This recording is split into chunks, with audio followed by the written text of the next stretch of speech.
এরে আমার কলিজার যুবক, আল্লাহ বলেন অধিকাংশ মানুষ জাহান্নামে যাবে। আমি আল্লাহ এদের হৃদয় দিছি, কলব দিছি, ভাববে, গবেষণা করবে, করে না। এত বিশাল আসমানটা খুঁটি ছাড়া কে টানায় রাখছেন এটা ভাববে, আর মালিকের মহব্বতের বন্ধনে আগায় যাবে। আর অন্তর তার এমন হবে যে দুনিয়া একদিক যাবে, কল্লা যাবে, জীবন যাবে, কোনদিন বাতিলের সামনে মাথা নত করবে না। ওই মালিকের মহব্বত অন্তরে জমা করবে। ছোট একটা প্যান্ডেল টানায় রাখতে কত খুঁটি লাগলো, আর এত বিশাল 7টা আসমান এমন ভাবে আল্লাহ টানায় রাখছেন, নিচের থেকে খুঁটিও নাই, উপর থেকে কোন রশির টানাও নেই, নাড়াচাড়াও করে না। যেদিন আসমান নাড়াচাড়া শুরু হয়ে যাবে, ওই দিন কিয়ামত শুরু হয়ে যাবে। এরে আমার যুবক বাবারা, ডাক্তার জাকির নায়েকের কে না চিনে, কে না জানে? হোমিওপ্যাথিক ডাক্তার, অথচ সারা দুনিয়া তার পাগল। টাকার কারণে না, ক্ষমতার কারণে না, সুন্দর চরিত্র আর নৈতিক আদর্শের কারণে। কবি নজরুলের গুণগান গাও, তোমার হালাত কি? সারা রাত যদি কবি নজরুল গুনাহ করত, জীবনে সম্মানের স্থানে নাম আসতো না। যুবকেরা সবক নিয়ে নতুন করে দাঁড়ায় যাও, হুঙ্কার দাও, হাতে হাত রেখে স্লোগান দাও যে আমরা যুবক, লেখাপড়ার লাইনে আগায় যাইতেছি, চরিত্র সুন্দর নিয়ে দাঁড়াও। আর বলো জীবন দিব, কল্লা দিব, সব দিব, কিন্তু কোন বেঈমান আর নাস্তিকের সামনে মাথা নত করব না। দেখবা গোটা দুনিয়া তোমার পেছনে সে কদম চুমতে থাকবে। তুমি টাকা পিছে ঘুরো কেন? টাকা তোমার পিছে ঘুরবে। আর কি, আর 5টা বছর ঠিক মতো লেখাপড়া করে আগাও। তবে সুন্দর চরিত্র লাগবে, আদর্শ ঠিক লাগবে, আর 3 জায়গার দোয়া লাগবে। এই কথাগুলো অ্যাবাউট করো না, তোমার কপাল পুড়ে যাবে। কয় জায়গার দোয়া? 1 নম্বরে মা বাবা। মা বাবার দোয়া থাকলে তুমি হিরো, দোয়া না থাকলে তুমি মরার আগে জিরো। তাড়াতাড়ি মরবা না, গজবে পইরা মরবা। দ্বিতীয় জায়গা হলো শিক্ষক। আমার মা বাবা কান্না করে দোয়া করে আমাকে চেয়ারে বসাইছেন, কিন্তু আমার মা বাবা আমাকে বয়ান শিখান নাই। আমারে হাতে ধরে ধরে কোরআন হাদিসের বয়ান শিখাইছেন আমার শিক্ষক। ওই শিক্ষকের সাথে বেয়াদবি করলে জীবন শেষ। আর দোয়া নিয়ে যদি আগাইতে পারো, তোমার জীবনটা ধন্য হয়ে যাবে। 3 নাম্বার জায়গা উলামায়ে কেরাম, মুরব্বি। এদের দোয়া নিয়ে সামনে আগাইও। যদি আলেমরা নিঃশ্বাস ফেলে, দেখো না দেশে এত ঝামেলা কেন? আলেমদের সাথে বেয়াদবির ফলাফল,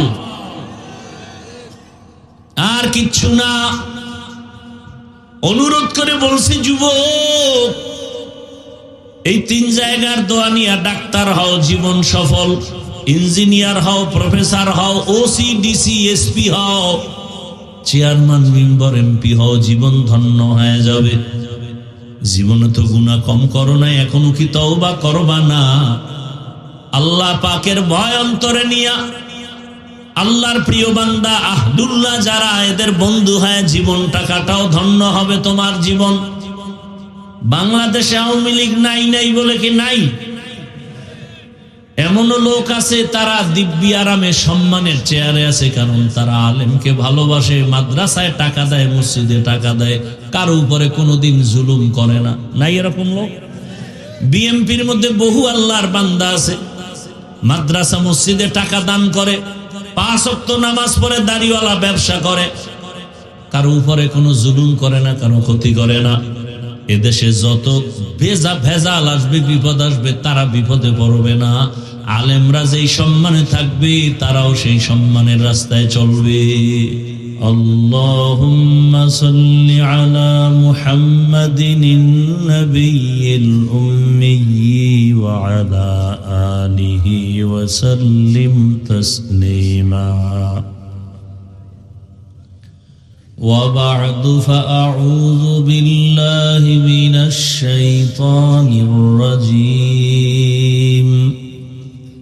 بسم الله الرحمن الرحيم يا أيها الذين آمنوا اتقوا الله وكونوا مع الصادقين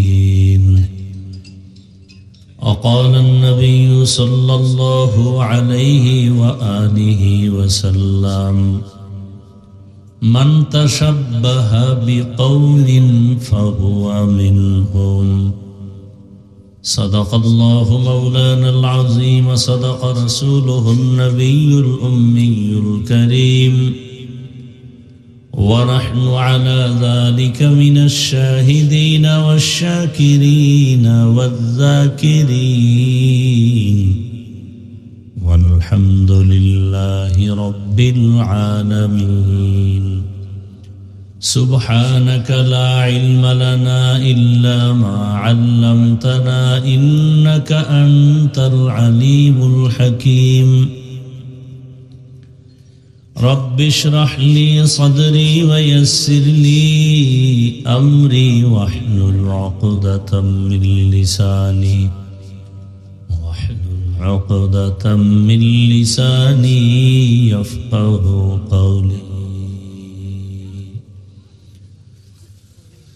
حقیقت کھل جائے گی بوقت امتحان تیرے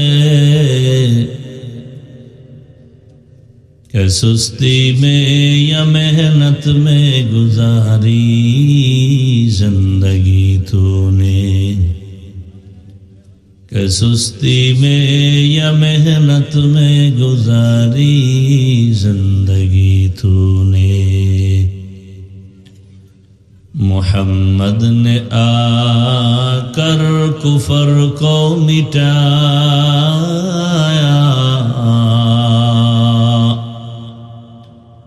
کفر کو مٹا کر صداقت بتایا کفر کو مٹا کر صداقت بتایا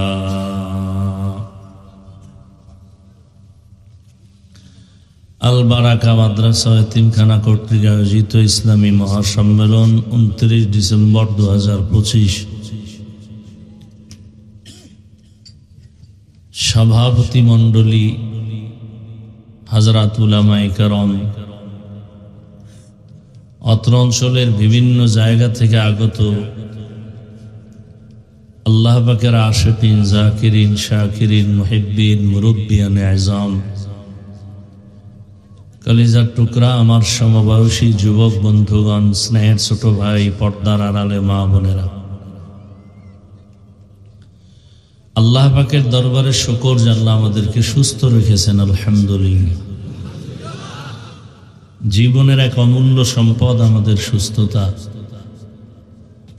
টাকা পয়সা বাড়ি গাড়ি যা কিছুই থাক অসুস্থ জীবন থাকলে এ জীবনের আর কোনো দাম থাকে না টাকা পয়সা বাড়ি গাড়ি তেমন না থাকলেও যদি সুস্থ জীবন পাওয়া যায় এর থেকে সুখী জীবন আর হতে পারে আল্লাহ আমাদের সুস্থতাকে দয়ার নজরে দায়েমান কবুল করেন এখনো যারা অসুস্থ আল্লাহ তাদেরকেও পূর্ণ সুস্থতার নেয়ামত দান করেন উলামায়ে হযরত আলোচনা করেছেন আরো করবেন মাঝে আমি আপনাদের দোয়া নিতে আসছি এবং সংক্ষেপ কিছু কথা বলার নিয়তে কোরআনে হাকিমের এক আয়াত ও রাসূলের হাদিস থেকে একটি হাদিসের অংশ পড়েছি আয়াত ও হাদিসের আলোকে ইখলাস ও রুহানিয়তের সমন্বয়ে কিছু কথা বলার মতো শুনবার মতো আমাকে আপনাদের সকলকে রব্বুল আলামিন তৌফিক দান করেন অন্যের জন্য দোয়া করলে নিজের জন্য আগে কবুল হয় বান্দা চাইলে কিছুই হয় না আল্লাহ চাইলে সব হয়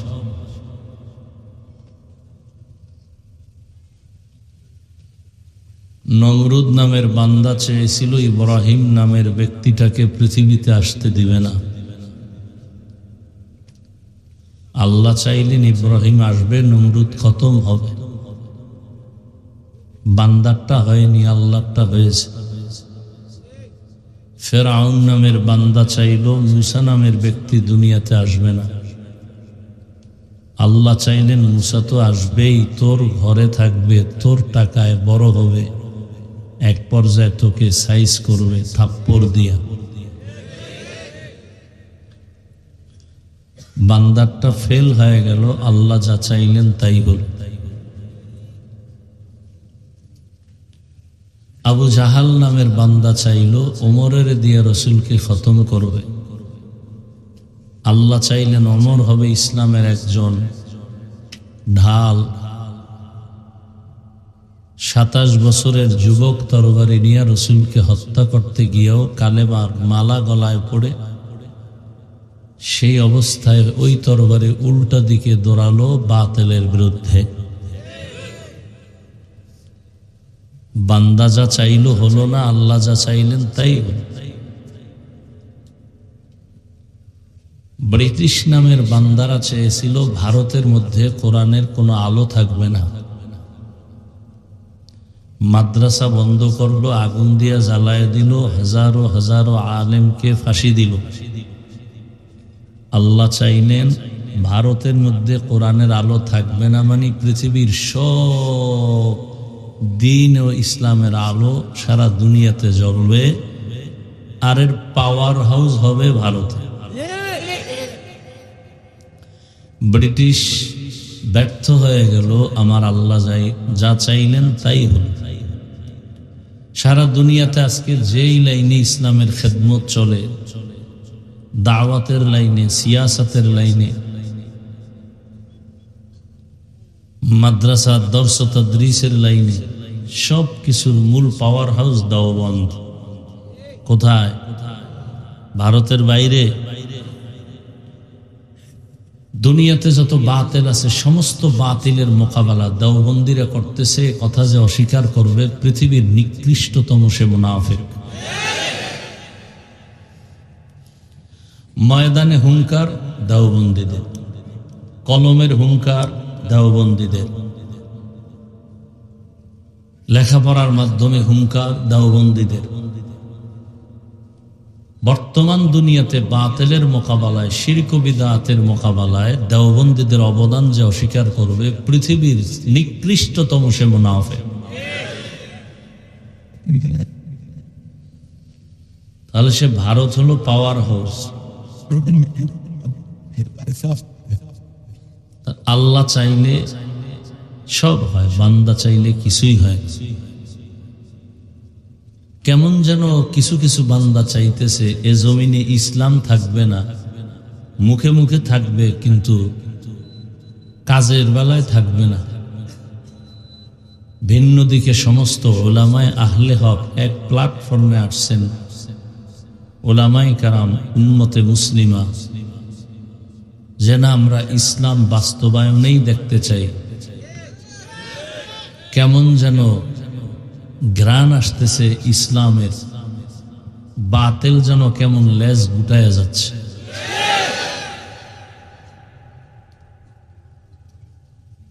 গান শিখাইতে শিক্ষক পাঠাচ্ছে স্কুলে, আলেমরা নাইমা বলল হবে না, সব নাস্তিকদের লেজ গুটায় সব গর্তে ঢুকে গেছে। আমাদের শক্তি নাই দুনিয়া বিলাইনে, কিন্তু এমন শক্তি আল্লাহ আমাদেরকে দিছেন ঈমান ও আমলে। আমরা কাজে লাগাই না। কাজে যদি লাগাইতে পারতাম, যে এক মুমিন ভাই আমার সহযোগী, আমি তার সহযোগী, সব এক হইয়া যদি একসাথ হয়, তাহলে শক্তি আরো বাড়বে। এই চিন্তায় যদি দোয়া করতাম ভোর রাতে আর কানতাম, তাহলে একটা বেয়াদব আলেমদের সামনে চোখ তুলে কথা বলার সাহস পেত না। সমস্যাটা কোথায়? একে অপরের আমরা দোষ খুঁজে খুঁজে, মানুষ জানে না, মানুষকে জানান দেই। যে আপনারা জানেননি অমুক হুজুরের কি হালাত। এটা যদি আমার চরিত্র হয় তাহলে সাধারণ মানুষ আমার থেকে কি শিখবে? যে আলেম যদি আলেমের বিরুদ্ধে বলে, তাও ওপেন সাধারণ মানুষের সামনে, তাহলে আলেমের উপরে আমাদের আর ভক্তি থাকলো কিভাবে? ভেতরে রাগ, ভেতরে অভিমান, ভেতরে এলেম বোঝাই, এটা জারার জন্য কি আম পাবলিকের মাঠ নাকি?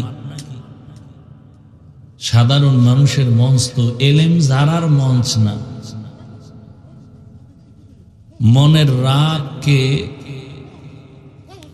মানুষের সামনে, সাধারণ মানুষের সামনে মনের রাগ অভিমান এটা ব্যক্ত করার জিনিস না।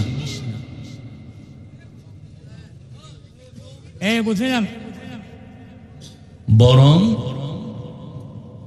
আমাদের আচরণটা এমন হতে হবে যে সমস্ত মানুষ যেন আমাদেরকে দেখে শিখে যে আমরা একজন মুমিন আর একজন মুমিনকে ছাড় দিতে জানি ভালোবাসার টানে, দ্বীনের স্বার্থে। আল্লাহ, কঠিন এক হালাত, বলার ভাষা নাই, বুঝার চিন্তাও নাই।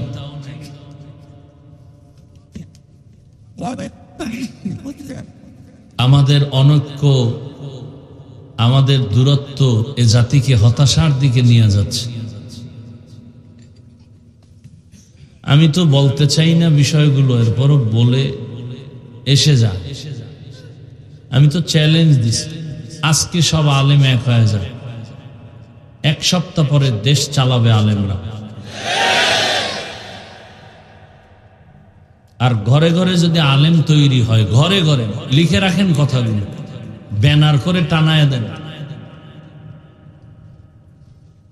যদি ঘরে ঘরে আলেম তৈরি হয় আর একতাবদ্ধতা না থাকে, 50 বছরে দেশে আর আলেম মাথা উঁচু করতে পারবে না। এগুলো লিখে রাখেন। 50 বছরে দেশে আলেম মাথা উঁচু করতে পারবে না আলেমের কারণে। ঘরে ঘরে আলেম, কিন্তু ভেতরে যদি মিল মোহাব্বত না থাকে, 50 বছরে এদেশে আলেম মাথা উঁচু করতে পারবে না। লিখে রাখেন। আর ঘরে লাগবে না, থানায় থানায় যে আলেম আছে, জেলায় জেলায় যে আলেম আছে, হাতে হাত রাখবে, কাফনের কাপড় মাথায় নিয়ে এক প্ল্যাটফর্মে আসবে যে আমাদের কথা এক, কাজ এক, আওয়াজ এক। গোটা দেশ আলেমদের দিকে ঘুরে যাবে। তবে কঠিন ষড়যন্ত্র, উম্মতের পেছনে বহু টাকা ব্যয় করা হচ্ছে যেন আলেমরা এক হতে না পারে। এতে যারে যেভাবে দিয়া ঠান্ডা রাখা যায়। কোন আলেমরে কত টাকা দিয়া কিনতে হবে যাতে করে আলেম আলেমের বিরোধিতা করে, এক না হয়। নাস্তিকদের, বেঈমানদের, বাতিলদের একটা মূল theme divided and rule policy. দলে দলে ভাগ করে দাও। মুসলমান শুধু দুর্বল এই দিকটা থেকে, আমরা এক না। গীবত, শিকায়াত যতদিন বন্ধ না হবে ততদিন মোহাব্বতের মজবুতি আসবে না। দুষ্ট লোকের মিষ্টি কথা ঘনিয়ে বসে কাছে, কথা দিয়ে কথা নেই, প্রাণে মারে শেষে। আল্লাহ হেদায়াত দান করুন। আমার ভুল হলে আমাকে একা বললে হয় না, সাধারণ মানুষের কাছে বললে কি হবে? দিন শেষে ইসলামের ক্ষতি হবে, আমার ক্ষতি হবে। বদনামটা ইসলামের উপরে আসবে। কি ভাই, ইমাম সাহেবের ভুল হতে পারে না? পারে না। ধরেন, এই মিয়া মোবাইল বন্ধ করো। মাগরিবের নামাজ ফরজ কত রাকাত আপনাদের জানা থাকলে বলেন তো, বেয়াদবি ক্ষমা চাই। 3 রাকাত। প্রথম 2 রাকাতে সূরা কি আসতে না জোরে? শুধু জোরে মাইক লাগায় নিছে, সাউন্ড বক্স। মসজিদে বক্স আছে না? ইমাম সাহেব বক্স লাগায়া তেলাওয়াত শুরু করছেন। মসজিদের পাশে চায়ের দোকান আছে না নাই? ডান হাতে বিড়ি টানে, বাম হাতে চা টানে। পাশে নামাজ হচ্ছে, সাউন্ড বক্সে তেলাওয়াত হচ্ছে, এরা নামাজ পড়ে না। কেউ ভাই নামাজ পড়েন না, আব্বাও পড়ে না, আমরাও পড়ি না, কিন্তু আমাকে ইমান ঠিক, দিল তাজা। তো এরা চা টানে আর বিড়ি টানে, হঠাৎ আল্লাহর কি কুদরত, আলহামদু সূরার মধ্যে ইমামের ভুল হয়ে গেছে, আর সে ভুলটা মাইকের আওয়াজ এসে চায়ের দোকানে ঢুকছে। তো একটা কাপ ফালায় টের পাইছস নি কি, ইমাম সাহেব তো কাম ঘটায় দিছে। কি বলে আলহামদুর ভিতরে ভুল, আর একটা লোকমা দে, কি দাও, চায়ের কাপ ফালায়া পার্শ্বে জানালা দিয়ে বাইরে দাঁড়ায়, ইমাম সাহেব কামটা ঠিক হয় নাই, ঠিক করেন। কি দিছে, লোকমা দিছে। আসলে কি লোকমা এটা না বেয়াদবি?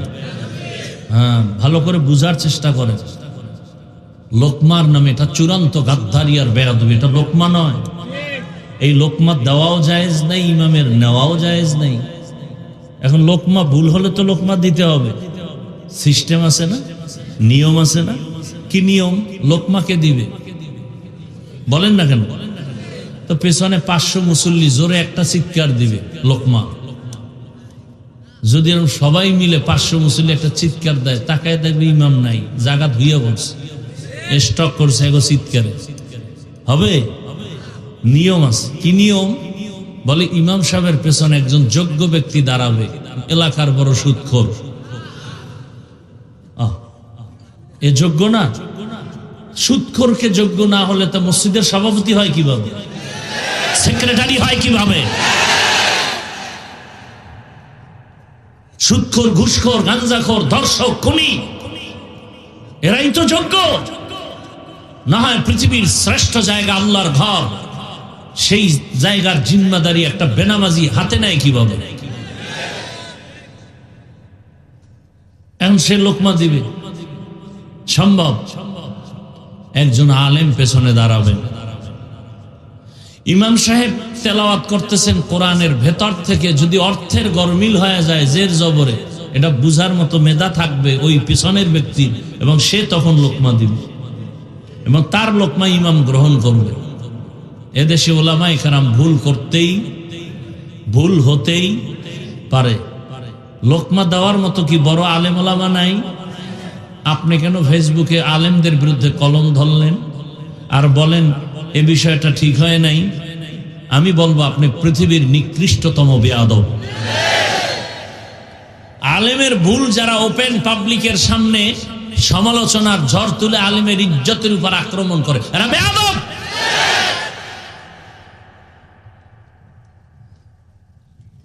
আলেম ভুল হলে লোকমা দিবে। এই যে আমার হযরত এখানে বসে আছেন, দেশের শীর্ষস্থানীয় ওলামায়ে কেরাম, অভাব নাই। যাদের ছাত্রর যোগ্য আমি হাফিজুর রহমান না, আমার বিষয় কোনো কিছু দেখলেই লোকমা দিবেন, বাবা এদিকে আস,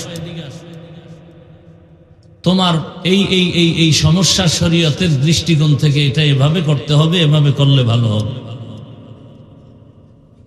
তার লোকমা আমি নিব। এটা মাইকে বলার কিছু নাই।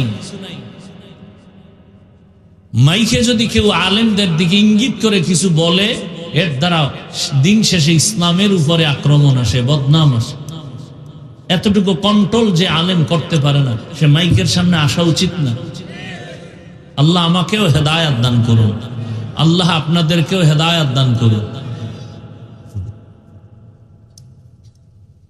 বাংলাদেশে একে অপরের বিরোধিতা করে জাতির থেকে কেউ আলাদা করতে পারে না। বহস হয় বাংলাদেশে, বহস, বেদাতির সাথে বহস, আহলে হাদিসের বহস। এই বহসের দ্বারা আজও পর্যন্ত বাতেল সে আরো গরম, হকপন্থী সে আরো গরম। বাতেল হে বলে আমি জীবনে আমারে কেউ ঠগাইতেই পারে না, পরাজিত করতে পারে না। এই জন্য এই প্ল্যাটফর্ম বাদ দিয়া সুন্দর আচরণ দিয়া মানুষকে যেভাবে কাছে আনা যায়, গরম কথা দিয়ে কাছে আনা যায় না। এজন্যই তো আল্লাহ রাসূলকে আল্লাহ বলছেন, লাউ কুনতা ফাজ্জান গালিযাল কলবি লানফাদ্দু মিন হাওলিক।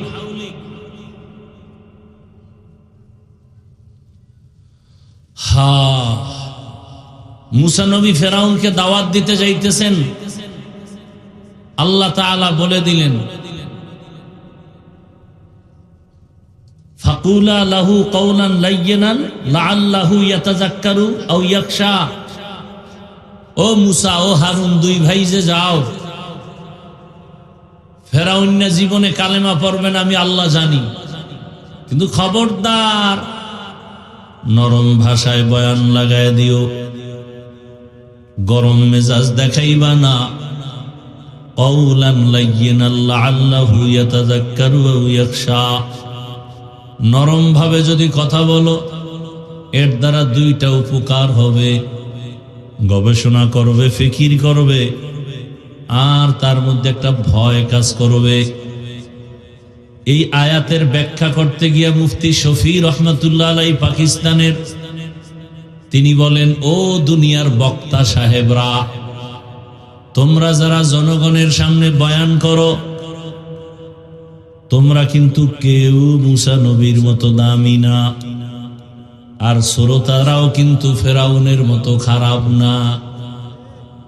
আল্লাহ জানে ফেরাউন জীবনে কালেমা পড়বে না, তো আল্লাহ তো বলা দরকার ছিল ফেরাউনের জনমের মতো সাইজ করবা। আমার মালিকের নিজাম ভিন্ন, নরম ভাষায় আগাও, নরম কথাগুলো, নরম জিনিসগুলো কঠিন কঠিন জায়গায় চলে যায়।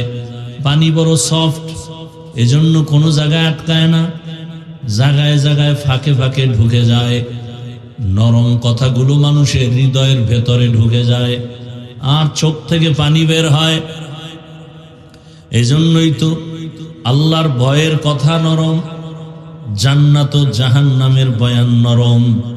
এই বয়ানগুলো করলেই কেমন যেন ঠান্ডা আওয়াজে মানুষের হৃদয় কেড়ে নেয়, চোখে পানি এসে কান্না করে।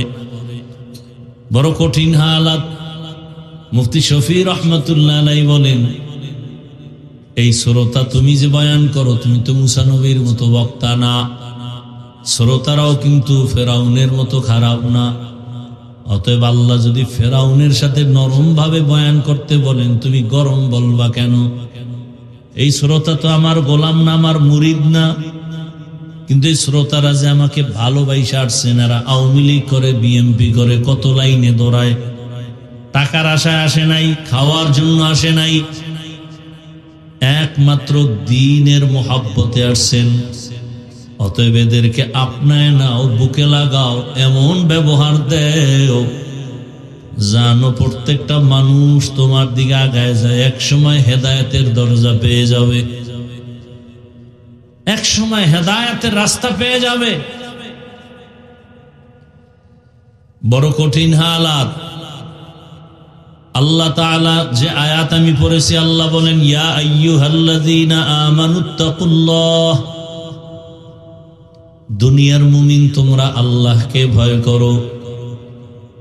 আমি হাফিজুর রহমান আপনাদের সন্তানের মতো, কারো ভাইয়ের মতো বুঝাবার জন্য বলি, এই ছোট বয়সে তুফান তো কম যায় নাই জীবনটার উপরে। আল্লাহ টিকায় রাখছেন এখনো আপনাদের দোয়া, মা বাবার দোয়া, উলামায়ে কেরামের নেক নজর। আমার জীবনের কোনো এলেম আমল কিচ্ছু নাই, তবে একটা পুঁজি আমার আছে, আমি বেয়াদবি করি না, আদব নিয়ে চলার চেষ্টা করি। আমি যদি কোনো মুরব্বীর সাথে একসাথে হাঁটি, দিনের বেলা বা রাতের বেলা হোক, যখন দেখি মুরব্বীর ছায়া পড়ছে শরীরে, ওই ছায়ার মধ্যেও যেন আমার পাও না লাগে, এতটুকু খেয়াল করে হাঁটি। আমি ঘড়ি হাতে দেই না, যতটুকু বয়ানের টাইম দেখার জন্য তো ডান হাতে দিছি। ছাত্র জীবনে আমার ওস্তাদ বলছে, বাম হাতে ঘড়ি দিবি না, যদি দাও।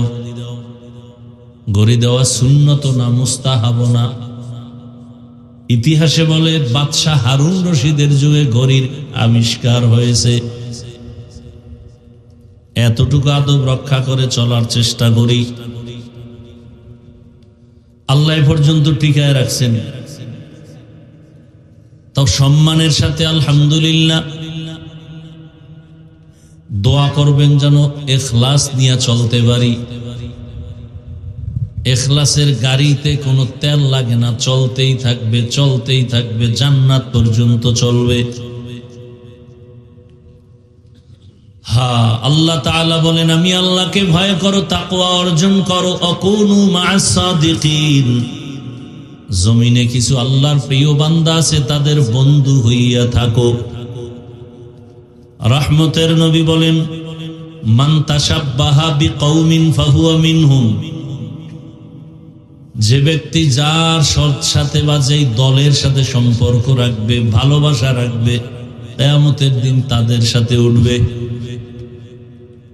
আপনার আমার উঠা বসা, চলাফেরা, ভালোবাসা যদি আব্রাহাম লিঙ্কনের আদর্শের সাথে থাকে, তাহলে হাসরের ময়দানে তার সাথে উঠতে হবে। আপনার আমার চলাফেরা, উঠা বসা, ভালোবাসা যদি মাও সেতুনের আদর্শের সাথে থাকে, কিয়ামতের দিন তাদের সাথে উঠব। আপনার আমার চলাফেরা, উঠা বসা, ভালোবাসা যদি এরশাদ সাহেবের আদর্শ নিয়ে থাকি, তো তার সাথে হাসর হবে। মুজিবুর রহমান, শেখ মুজিবুর রহমান সাহেবের আদর্শের সাথে যদি থাকে, তার সাথে হাসর হবে। জিয়াউর রহমান সাহেবের আদর্শের সৈনিক হইয়া যদি চলি, তার সাথে হাসর হবে। আর যদি বলেন আমি রসুলের সৈনিক, আমি কোরআনের সৈনিক, আমি মুসলমান, তাহলে গ্যারান্টি যদিও দেওয়া যাবে না, তবে আশা করা যায় ইসলামের ধারক বাহক নবী রসুল ওলামাদের সাথে হাসর হবে। কি ভাই, বুঝেন আমার কথা? হ্যাঁ, বুঝেন।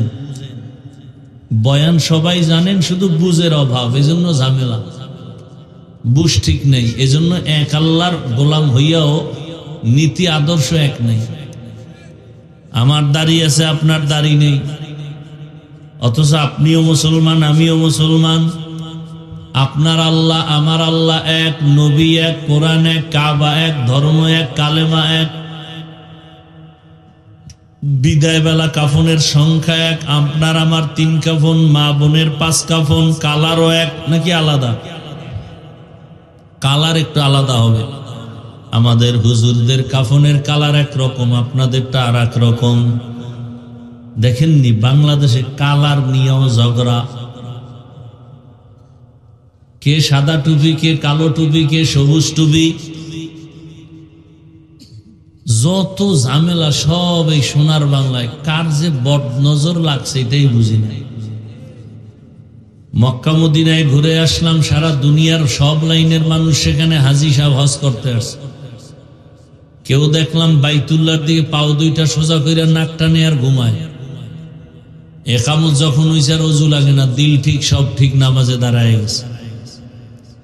আবার দেখলাম কেউ হাত দুইটা পেছনে এভাবে ভর করে, পাও দুইটা সোজা করে, মাঝখানে মাটিতে কোরআন ফালাইয়া এরপরে পড়তেছে।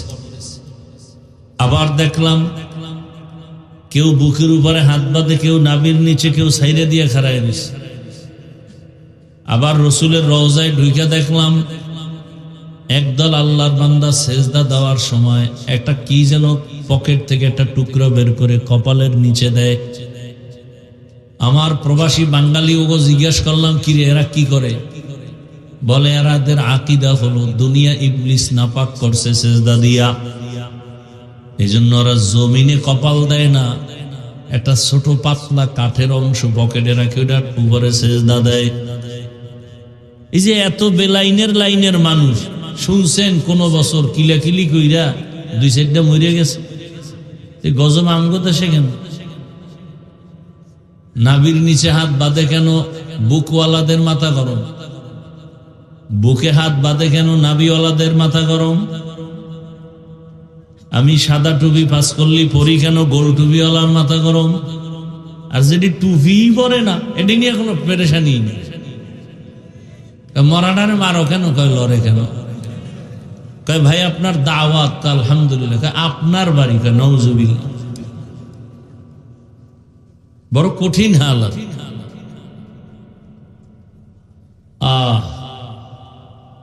আমি হাফিজুর রহমানের দ্বারা যদি শরীয়তের কোনো লঙ্ঘন কিছু হয়, তাহলে আমাকে বাধা দেওয়া আপনার জন্য ওয়াজিব।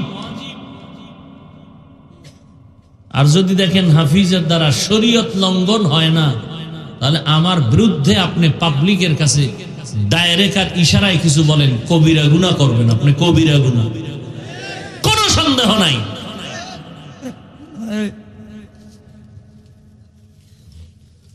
আল্লাহ হেদায়েত দান করুন। নবীজি বলেন, যে ব্যক্তি যার সাথে, যেই দলের সাথে, কওমের সাথে সম্পর্ক থাকবে, কিয়ামতের দিন তার সাথে হাসর হবে। এটাকে আমরা বাংলা ভাষা একটা কবিতার মতো, ছন্দের মতো বলে, যার সাথে যার মোহাব্বত, জানেননি এটা, তার সাথে তার কিয়ামত। এইবার আপনার উপরে কিন্তু স্বাধীনতা আছে, আমার দায়িত্ব খালি বুঝানো, আর কিছু না।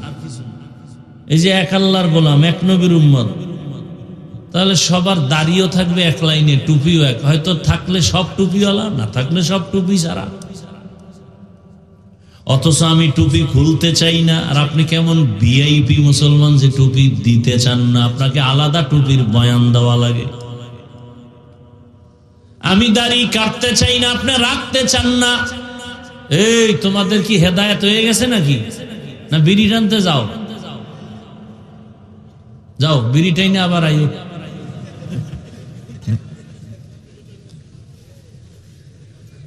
হায় না, এরকম কিছু তাজা মুমিন আছে না, অজের আগেও বিড়ি, মোনাজাতের পরেও বিড়ি। কি ও শুই না মোনাজাত দিয়া কি চাইলি? যে বিড়ি চাইছি, কবুল হয়ে গেছে। আল্লাহ হেদায়েত দান করে। এখন আপনার স্বাধীনতা, আমার বুঝ টুপি দিলে সম্মান, আপনাদের বুঝ টুপি দিলে মাথা গরম। দেখছেন, বুঝটা যেদিন ঠিক হয়ে যাবে সেদিন কলেজের প্রফেসরও টুপি পরবে। বুঝ যেদিন ঠিক হয়ে যাবে তখন র্যাবের চাকরিওয়ালাও নামাজ ধরে ফেলবে। আপনাদের মৌলভী বাজারের পার্শ্বে কালকে বয়ান করলাম, এক আর্মির অফিসার আসছে, খানার টাইমে দেখা করবে, এই দাড়ি বুড়া, বলে হুজুর রিটায়ার্ডে আছে, আমার ছেলেরা আছে গাজীপুর ক্যান্টনমেন্ট। আমি আপনার একদিন হঠাৎ মোবাইলে বয়ান শুই না, কান্না করে করে দাঁড়িয়ে রাখছি, কিন্তু ওই দিন থেকে কাঁদতেছি, যার বয়ানে দাঁড়িয়ে রাখলাম তারে যদি একটু দেখা করতে পারতাম। ঘুরছি আজকে 7-8-9 বছর, অনেক জায়গায় গেছি, কিন্তু মানুষের ধাক্কায় আর পারি নাই, ফিরাইছি। আজকে একটু সুযোগ পাইছি, একটু মাথায় হাত দিয়ে দোয়া করেন। আমার ছবি দেখাচ্ছে, আমার ছেলেরা এখন আর্মির চাকরি করে গাজীপুর, ওখানেই থাকি। মাওলায় কার কথায় কি করবে বলা যায় না। একজন আলেম বলে হাফিজুর রহমান সাহেবের বয়ান শুনে লাভ নাই। কেন বলে, সে তো সাধারণ গ্রামের মানুষের বয়ান করে, আর আমরা তো আলেমের বয়ান করি, আমগো বয়ান আলেম শুনে। আমরা অনেক ভিআইপি রেকর্ড আছে, আমি রাখি না, কারণ আমি কারো পিছে পড়ার দরকার কি? আমি যদি আল্লাহকে রাজি করে চলি, আর কেউ যদি নেফাকি করে, আল্লাহ ওরে বেইজ্জতি করবে আজার কাল। আমি ওই আকীদা নিয়ে চলি, আমি আল্লাহকে কাছে নিয়ে, আল্লাহকে সাথে নিয়ে চলি। আমার পুঁজি একটা, ওয়াজ কইরা বাসায় যায় নামাজ রেডি করি, মালিক দায়িত্ব শেষ, হাজিরা দিতে আসছে, আমার কিছু নাই, তুমি সম্মান দিয়া কুয়াকাটা বঙ্গোপসাগর থেকে সিলেটের চেয়ারে বসাইছো, গুনার কারণে ফালাইয়া দিও না।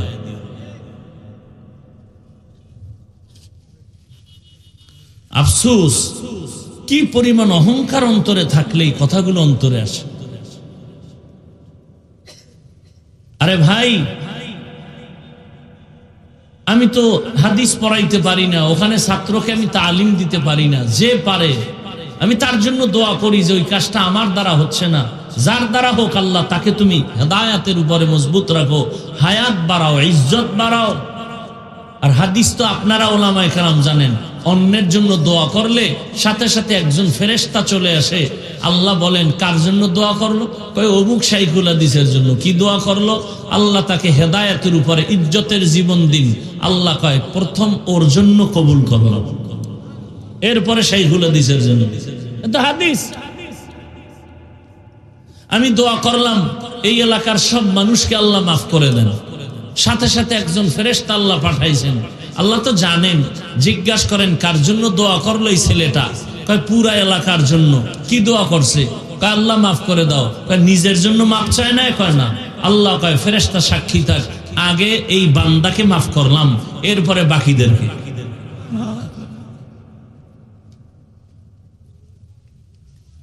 আমার দ্বারা কারো উপকার না হলেও যেন ক্ষতি না হয়, এটাই তো তাকওয়া।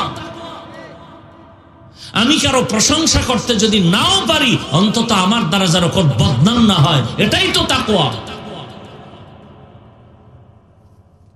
আমার দ্বারা কারো উপকার না হলেও যেন ক্ষতি না হয়। খায়রুন নাস মান ইয়ানফাউন নাস। ভালো মানুষ তো এই ব্যক্তি যার দ্বারা অন্যের কোনো ক্ষতি হয় না, ইশারায় হোক, চোখের দ্বারা হোক, হাতের দ্বারা হোক। খায়রুন নাস মান ইয়ানফাউন নাস। ইলম তো দামি এক সম্পদ। রহমতের নবী তো রহমতের নবী, সেই রাসূল যদি দোয়া করেন, আল্লাহুম্মা ইন্না নাসআলুকা ইলমান নাফিআ ওয়া নাউযু বিকা মিন ইলমিন লা ইয়ানফা। ওই ইলম তুমি দাও যে ইলমের দ্বারা আমার ফায়দা হবে, উম্মতের উপকার হবে। যে ইলম আমার উপকার হবে না, অন্যেরও হবে না, ইলম চাই না। আমার ইলম যদি আমাকে অহংকার মুক্ত করতে না পারে, আমি বলি ইলম ইলমে নাফে না। আমার ইলম যদি আমাকে বিনয়ী বানাতে না পারে, আমি মনে করি ওই ইলম আমার জন্য নাফে না। আমার ইলম যদি আমাকে গীবত থেকে বাঁচাতে না পারে, আমি মনে করি আমার ওই ইলমটা ইলমে নাফে না। ইলমে রা'i জাজু করদন বেহিসাব, খলকে রাদা দন জওয়াবে বা সওয়াব হক না দারদ, দোস্তে খলকা জারেরা নিস্তে ই খসলত কে দিন দারেরা। ওলামায়ে কেরামের যে লাইনের হোক, অন্তত যারা আলেম না তারা কোনোদিন আলেমের বিপক্ষে একটা সাউন্ড দিবেন না, আঙ্গুল ব্যবহার করবেন না। আমার আল্লাহ নাই, কথা বলেন না কেন? একটু দুর্বল হয়ে গেছেন? আল্লাহ কি বান্দার বিচার করবেন না? তা আপনার এত অ্যালার্জি কেন আপনার মধ্যে? যদি দেখেন আলেম ভুল করতেই আছে, কেউ কিছু বলে না, আল্লাহ তো দেখতেছেন। সীমা লঙ্ঘন হলেই মরার আগে বিচার শুরু হয়ে যায়। এত রাসূলের স্পষ্ট ঘোষণা। ইসনাইনি ওয়াজ্জিলুহুম আল্লাহু ফিদ দুনিয়া। দুইটা গুনাহ আছে যার শাস্তি দুনিয়ায় মরার আগে হবে। আল বাগিয়ু ওয়া হুকুকুল ওয়ালিদাইন। জুলুম করলে বিচার হবে মরার আগে, মা বাবার সাথে বেয়াদবি করলে বিচার হবে মরার আগে। জুলুম তিন প্রকার: আল্লাহর সাথে জুলুম, নিজের সাথে জুলুম, অন্য মাখলুকের সাথে জুলুম। আল্লাহর সাথে জুলুমের নাম শিরক। ইন্না শিরকা লা যুলমুন আযীম। এরপরে আমার নিজের সাথে জুলুম, এগুলি বিস্তারিত বলা যাবে না, সময় নেই। অন্যের সাথে জুলুম, যেমন হাদিসে ঘটনা আছে, আপনারা উলামায়ে কেরাম জানেন। নবীজি বয়ান করতেছেন, একজন আল্লাহর বান্দি, বড় আমলওয়ালা, আবেদা, জাহেদা, জাকেরা, শাকেরা, জীবনের শেষ হালাত। হঠাৎ একদিন ঘরের মধ্যে একটা বিড়াল প্রবেশ করলো। ওই আল্লাহর বান্দি বিড়ালটাকে আটকায় ফেলছে খাঁচায়, নিজেও খানা দেয় না, অন্যে খানা খাবে অন্য ঘরে গিয়া সেই সুযোগও দেয় নাই। ওই বিড়াল না খেয়ে কষ্ট পেয়ে পেয়ে মরে গেছে। সাথে সাথে গায়েবী আওয়াজ আসছে, রে বান্দি, জীবনে যত নেক আমল করেছো, এই সামান্য জুলুমের কারণে তোমার সব আমল নষ্ট হয়ে গেল। বড় কঠিন হালাত। হক না দারাত দোস্তে খলকা জারেরা, নিস্তে ই খসলত একে দিনদারেরা। এজন্য আল্লাহ তাআলা বলেন আমাকে ভয় করো, ভয়। বারবার আল্লাহ বলেন আমাকে ভয় করো, কোরআনের শুরুতেও শেষেও। যালিকাল কিতাবু লা রাইবা ফীহি হুদাল লিল মুত্তাকিন ওয়াত্তাকু ইয়াওমান তুরজাউনা ফীহি ইলাল্লাহ। বারবার বারবার আল্লাহ বলেন আমাকে ভয় করো। আরো আশ্চর্যের কথা, যেই রহমতের নবীর এত গুণগান, যার গুণগান না বললে নামাজ হয় না, যার গুণগান ছাড়া বয়ান চলে না, সেই রহমতের নবী যার কোনো গুনাহ নাই, যে রহমতের নবীর জন্য আমার আল্লাহ বড় আশিক, ওই নবীকেও আল্লাহ বলেন আমাকে ভয় করেন, তাকওয়া অর্জন করেন।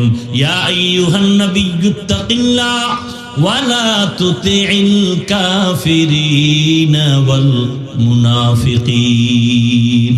হর কে দারত খৌফে হকদার দিল মদম জন্নতুল মাওয়া দেহদ ও রামকাম জুজবা হকচি জে মখাজ ইনসুজা ফজলে উআ মস্তে দর জুমলা জাহান। ভাইরা আমার, কলিজার যুবক, পর্দার আড়ালের মা বোনেরা, আমি যে এতক্ষণ আপনাদের বয়ান শুনাইতেছি, একবারও কিন্তু বলি নাই সবাই আমার মতো হুজুর হয়ে যাও, একবারও বলি নাই তাবলিগে যাও, পীরের কাছে যাও, কওমি মাদ্রাসায় যাও। বরং আমি ভিন্ন লাইনে একটু কথা বলি। আমি আপনাদের হুজুর বানাবার বয়ান করতে আসি নাই, মাওলানা মুফতি মুহাদ্দিস আর মাদ্রাসামুখী বানাবার জন্য বয়ান করতে আসি নাই। এই লাইনে বয়ান করনেওয়ালা আলেমের অভাব নাই, আর আমার দেশে মাওলানা মুফতি মুহাদ্দিসের আলহামদুলিল্লাহ অভাব নাই। আমার দেশে আদর্শ ডাক্তারের বড় অভাব, আদর্শবান ইঞ্জিনিয়ারের অভাব, আদর্শবান প্রফেসরের অভাব, আদর্শবান ওসি ডিসি এসপির বড় অভাব। আর যদি আমার প্রত্যেকটা থানা জেলার ওসি ডিসি এসপি 5 ওয়াক্ত নামাজি, দাড়িওয়ালা, কোরআন তেলাওয়াত করনেওয়ালা হতো, কোরআনের বয়ান করার জন্য কোন সুদখোরের পেছনে অনুমতির জন্য দৌড়াতে হতো না। এজন্য আমি যুবকদেরকে পরামর্শ দেই, সারা দেশে ঘুরে ঘুরে, ও যুবক, তুমি স্কুলে পড়ো, কলেজে পড়ো, চাকরি করো, ব্যবসা করো, ডাক্তার হও, প্রফেসর হও, ইঞ্জিনিয়ার হও, ওসি ডিসি এসপি হও, তুমি একজন র্যাব আর্মি পুলিশের চাকরিজীবী হও, কিন্তু আমার ছোট একটা দাবি তোমাদের কাছে, যুবক বাবা, বেয়াদব হইও না। যুবকরা বলতে পারো, হাফিজ ভাই ডাক্তার হব, বেয়াদব হব না, কথার ব্যাখ্যা কি? স্বর্ণাক্ষরে লিখে রাখবা, ঘরের দরজায় টানায় রাখবা, ভালো করে লেমিনেটিং করে বাধাই করে টানায় রাখবাই আমার কথাগুলো।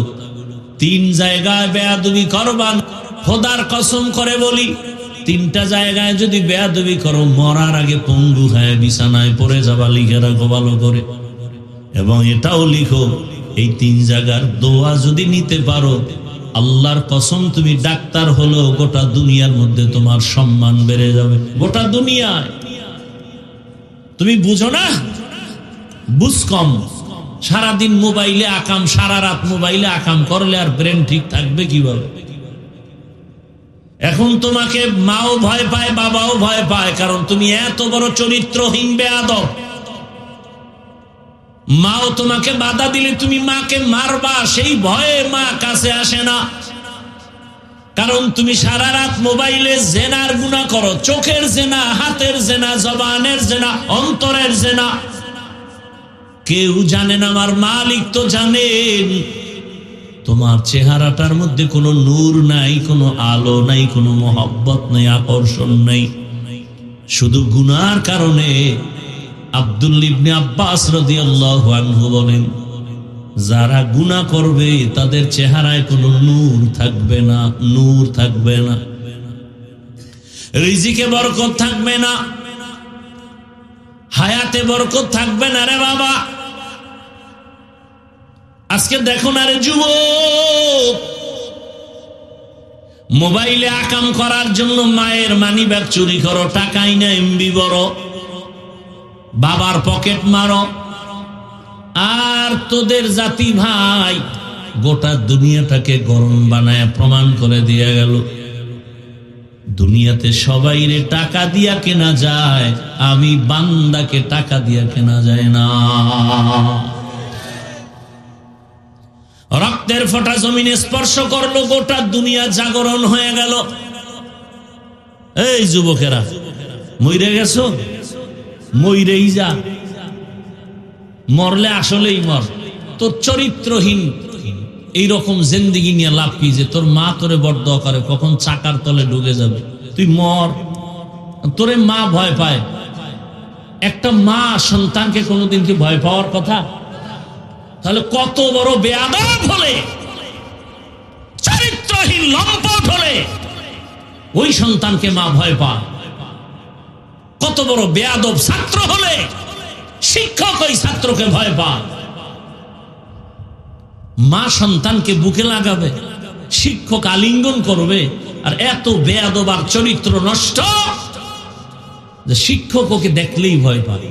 মা সন্তানকে কিছু বলে না, ভয় কখন মারে আমাকে। আর এরকম দুর্ঘটনা তো সোনার বাংলায় অহরহ চলছে। এরে আমার কলিজার যুবক, তুই মোবাইলে আকাম গুনাহ দেখার জন্য, এমবি ভরার জন্য মায়ের টাকা চুরি করো, বাবার টাকা চুরি করো, আর তোদের লাইনের জাতি যুবক রাস্তা দিয়া হাঁটে, মানুষ এসে এসে টাকা দেয়। দেখছেন নি কারবার? এ যুবকরা দেখছো? বানায় বলতেছি 50,000 টাকার বান্ডিল নিয়ে এসে নেন, অ্যাকাউন্টে কোটি কোটি টাকা জমা মানুষ পাঠাচ্ছে। যুবকরা বল, ফেসবুকের গোলামি করো, বল কোনদিন তোদের ওই জাতি যুবকটা কোনদিন কি লাইভে এসে বলছে আমারে টাকা দাও? এরপরও কি লজ্জা হয় না? তসবি টানো, ভোটের আগের রাত্রে বিক্রি হবি 500 টাকায়। কোন দিন আসবে সেই বরকতের রাত আর তাহাজ্জুদের বরকতি সময়? সেই সময় 500 টাকায় বিক্রি হয়ে যাবে মানুষরূপী জানোয়ার গুলো। বাজারে গিয়ে একটা ভালো বড় মুরগি কিনবা 800 থেকে 1000 টাকা, একটা ছাগল কিনবা 15,000 থেকে 20,000 টাকা, একটা গরু কিনবা 1 লাখ টাকা। আশরাফুল মখলুক সোনার বাংলার মানুষ বিক্রি হয় 500 টাকায়। আমি বলি ওটা মানুষ না, ওটা পশু। আমি বলি না, পশু না, বরং কুত্তার থেকেও খারাপ, শুয়োরের চেয়েও খারাপ। দলিল নিবি? দলিলটা নিয়ে নে, রেকর্ড করে নে। আল্লাহ বলেন সূরা আরাফ 9 পারা, ওয়ালাকাদ জারানা লিজাহান্নামা কাসীরাম মিনাল জিন্নি ওয়াল ইনস লাহুম কুলুবুন লা ইয়াফকাহুনা বিহা ওয়া লাহুম আ'য়ুনুন লা ইউবসিরুনা বিহা ওয়া লাহুম আযানুন লা ইয়াসমাউনা বিহা উলাইকা কাল আনআমি বাল হুম আদাল উলাইকা হুমুল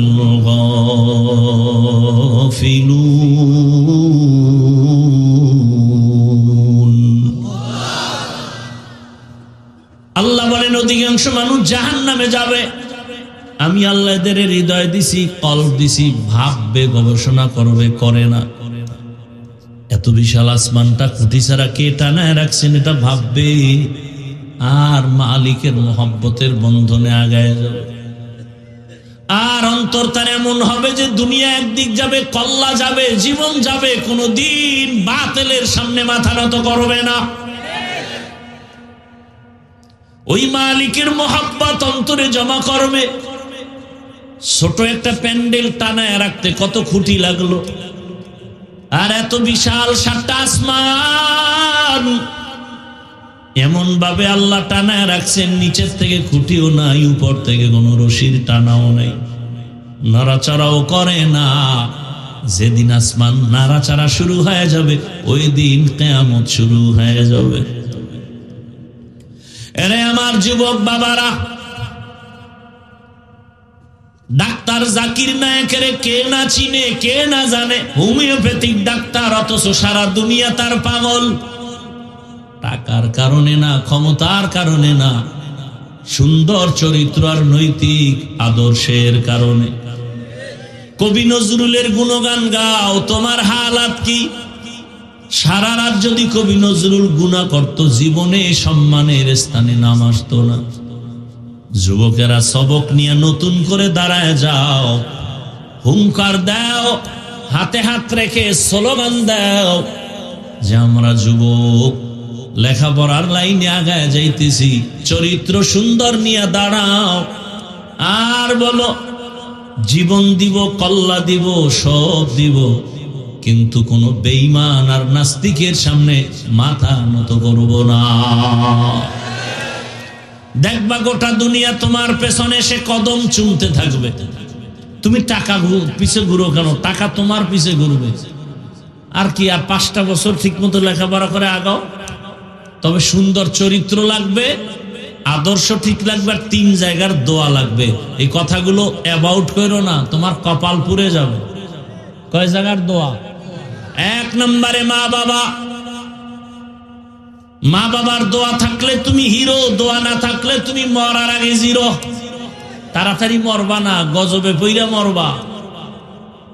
দ্বিতীয় জায়গা হলো শিক্ষক। আমার মা বাবা কান্না করে দোয়া করে আমাকে চেয়ারে বসাইছেন, কিন্তু আমার মা বাবা আমাকে বয়ান শিখান নাই। আমারে হাতে ধরে ধরে কোরআন হাদিসের বয়ান শিখাইছেন আমার শিক্ষক। ওই শিক্ষকের সাথে বেয়াদবি করলে জীবন শেষ। আর দোয়া নিয়ে যদি আগাইতে পারো তোমার জীবনটা ধন্য হয়ে যাবে। 3 নাম্বার জায়গা উলামায়ে কেরাম, মুরব্বী। এদের দোয়া নিয়ে সামনে আগাইও। যদি আলেমরা নিঃশ্বাস ফেলে, দেখো না দেশে এত ঝামেলা কেন? আলেমদের সাথে বেয়াদবির ফলাফল, আর কিচ্ছু না। অনুরোধ করে বলছি যুবক, এই 3 জায়গার দোয়া নিয়ে ডাক্তার হও, জীবন সফল। ইঞ্জিনিয়ার হও, প্রফেসর হও, ওসি, ডিসি, এসপি হও, চেয়ারম্যান, মেম্বার, এমপি হও, জীবন ধন্য হয়ে যাবে। জীবনে তো গুনাহ কম করো না, এখনো কি তওবা করবা না? আল্লাহ পাকের ভয় অন্তরে নিয়া, আল্লাহর প্রিয় বান্দা আহদুল্লাহ যারা, এদের বন্ধু হয় জীবনটা কাটাও, ধন্য হবে তোমার জীবন। বাংলাদেশে আওয়ামী লীগ নাই নাই বলে কি নাই? এমনও লোক আছে তারা দিব্যি আরামে সম্মানের চেয়ারে আছে, কারণ তারা আলেমকে ভালোবাসে, মাদ্রাসায় টাকা দেয়, মসজিদে টাকা দেয়, কারো উপরে কোনোদিন জুলুম করে না। নাই এরকম লোক? বিএমপির মধ্যে বহু আল্লাহর বান্দা আছে, মাদ্রাসা মসজিদে টাকা দান করে, 5 ওয়াক্ত নামাজ পড়ে, দাড়িওয়ালা ব্যবসা করে, কারো উপরে কোনো জুলুম করে না, কারো ক্ষতি করে না। এদেশে যত ভেজাল আসবে, বিপদ আসবে, তারা বিপদে পড়বে না। আলেমরা যেই সম্মানে থাকবে, তারাও সেই সম্মানের রাস্তায় চলবে। এটা আমার আল্লাহর ওয়াদা। আল্লাহ কয় আমি কোরআন হেফাজত করব। তার মানে কি কাগজের কোরআন? এই কোরআন ওয়ালাকে হেফাজত করবেন, আর এই কোরআন ওয়ালাকে যে তৈরি করছে তাদেরকে আল্লাহ হেফাজত করবেন। শুধু মাদ্রাসা হেফাজত হবে না, মাদ্রাসা একটা টাকা যারা দান করে, আল্লাহ তাদেরকেও সেই রহমতের চাদরে আবৃত করে নেবেন। আলেম যে জান্নাতে যাবে, আলেমকে যারা সহযোগিতা করেছে সেও সে জান্নাতে যাবে। ও পর্দার আড়ালের আম্মা জানেরা, বোনেরা, এত বয়ান আপনাদের সন্তানদের শুনাইলাম। এগুলো বাস্তবায়ন হতে হলে আপনার অবদান আর দোয়া লাগবে। কারণ গাছ ভালো হলে ফল ভালো হবে, মা বাবার আদর্শ ভালো হলে সন্তানের আদর্শ ভালো হবে। এরে আম্মা জানেরা, আপনার মতো কত মা এই এলাকায় আছে, পর্দা করে, নামাজ পড়ে, স্বামীর মাল হেফাজত করে, মোবাইলে সময় নষ্ট করে না। ভিন্ন মা বোনদের বলি, আপনারা কেন মার্কেটে ঘুরে ঘুরে গুনার বোঝা ভারী করতেছেন রে মা? আপনারা তো কেউ নবী না, তবে আপনারাই তো নবীদের মায়ের মতোই মা, আপনারাই তো হাফেজে কোরআনের মায়ের মতো মা। ও আমার কলিজার যুবক বাবারা, তোমার মতো যুবক স্কুলে পড়ে, কলেজে পড়ে, 5 ওয়াক্ত নামাজি কি নাই? তোমার কপাল ওই 3 জায়গার কোন এক জায়গার বরদোয়া লাগছে, না হয় তুমি পারো না কেন? তোমার মতো যুবক জেনারেল লাইনে পড়িয়া র্যাব, আর্মি, পুলিশ, বিডিআরের চাকরি করে, নামাজি তুমি পারো না কেন? ঢাকা কলেজে ছেলেরা ক্লাস করে, মাথায় পাগড়ি, বড় দাড়ি, বড় জামা, তুমি পারো না কেন? তোমার কপালে কার জানি বরদোয়া লেগেই গেল নাকি? এখনো আমি পায়ে হাত রেখে বলবো, তওবা করে নাও। মোবাইলটাকে হাত থেকে ছেড়ে দাও 10 বছরের জন্য। এরপরে তুমি আলেমদের সোহবত নিয়ে, মা বাবার দোয়া নিয়ে, শিক্ষকের দোয়া নিয়ে লেখাপড়া করে দাঁড়াও। গোটা দুনিয়ার মানুষ তোমাকে মাথায় নিয়ে সম্মান করবে। চরিত্র সুন্দর রাখো, দাঁড়িয়ে যাও আবার নতুন করে। গোটা দুনিয়াটাই তো তুমি নেতৃত্ব দিবা, তোমরাই তো জাতির ভবিষ্যৎ, তোমরাই গোটা দুনিয়াটাকে কন্ট্রোল করবা। তবে আদর্শ নিয়ে আগাও, এখনো সময় আছে। মা বাবার দোয়া নাও, বেয়াদবি হয়ে থাকলে গোপনে ক্ষমা নাও, আর আমার মালিকের কাছে তওবা করবার বলো, হে আল্লাহ, আর দাড়ি কাটবো না, নামাজ ছাড়বো না, বেপরদায় চলবো না, আর মোবাইলে গুনাহ করব না, মা বাবার সাথে বেয়াদবি করব না। শিক্ষকের দোয়া নিয়া, উলামায়ে কেরামের দোয়া নিয়া, নবীজির সুন্নত অনুযায়ী জীবনটা চালাবো। তওবা করার মতো যদি কারো অন্তর তৈরি হয়, মুনাফিকি যদি অন্তরে না থাকে, খাঁটি তওবাওয়ালাদেরকে বলবো, দুটো হাত আমার আল্লাহকে দেখায় দাও। আয় আল্লাহ, হাতগুলো কবুল করে নেন, তওবা কবুল করে নেন, তওবার উপরে মজবুত হইয়া চলার তৌফিক দান করেন, আমিন। আলহামদুলিল্লাহি রাব্বিল আলামিন। والصلاة والسلام على سيد الأنبياء والمرسلين وعلى آله وأصحابه أجمعين. يا أرحم الراحمين، يا أرحم الراحمين، يا أرحم الراحمين. رب ارحمهما كما ربياني صغيرا. اللهم إنك عفو كريم تحب العفو فاعف عنا. اللهم إنا نسألك رضاك والجنة ونعوذ بك من سخطك والنار. اللهم ارحمني بترك المعاصي، اللهم ارحمني بترك المعاصي، اللهم ارحمني بترك المعاصي. اللهم إنا نعوذ بك من البرص والجنون والجذام وسيء الأسقام. اللهم إنا نسألك علما نافعا ورزقا واسعا وشفاء من كل داء. يا حي يا حليم يا عزيز يا كريم، بحق إياك نعبد وإياك نستعين.